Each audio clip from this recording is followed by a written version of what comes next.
નમસ્કાર દર્શક મિત્રો, આપ જોઈ રહ્યા છો પંચાયત સમાચાર 24 ન્યૂઝ. ઝાલોદ પ્રજાપતિ કુમારીસ દ્વારા રક્ષાબંધનના પવિત્ર તહેવારની ઉજવણી કરાઈ.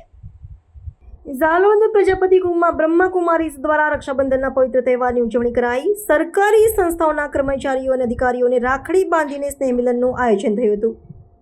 પ્રજાપતિ બ્રહ્માકુમારીસના રાજ્ય કેન્દ્રના મીતા દીદીના માર્ગદર્શન હેઠળ તારીખ 6 અને 7ના રોજ આ સ્નેહ મિલન યોજાયું હતું. આ કાર્યક્રમમાં મીતા દીદીએ રક્ષાબંધનના સાચા અર્થ વિશે બોધપ્રદ પ્રવચન આપ્યું હતું. તેમણે સમજાવ્યું કે રાખડી માત્ર એક દોરો નથી, પરંતુ તે દ્રઢ સંકલ્પ, પ્રેમ અને રક્ષણની ભાવનાનું પ્રતીક છે. રાખડી આત્માનો દુર્ગણો, દુર્વ્યસનો અને ખરાબ વિચારોથી બચાવે છે. આ તહેવાર નૈતિક શિસ્ત, પવિત્ર દ્રષ્ટિ અને આધ્યાત્મિક સ્નેહનો સંદેશ આપે છે.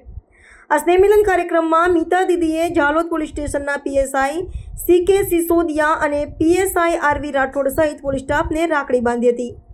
સબ જેલ ખાતે ઇન્ચાર્જ જેલર સંજય પટેલ અને કેદીઓ, ST ડેપો મેનેજર નિલેશ મુનિયા સહિત સ્ટાફ મિત્રો અને સબ ડિસ્ટ્રિક્ટ હોસ્પિટલના અધિક્ષક મેડમ પ્રતિમા મહેતા સહિત નર્સિંગ અને અન્ય સ્ટાફને પણ રાખડી બાંધીને તેમના લાંબા અને સુખી જીવન માટે આશીર્વાદ પાઠવ્યા હતા.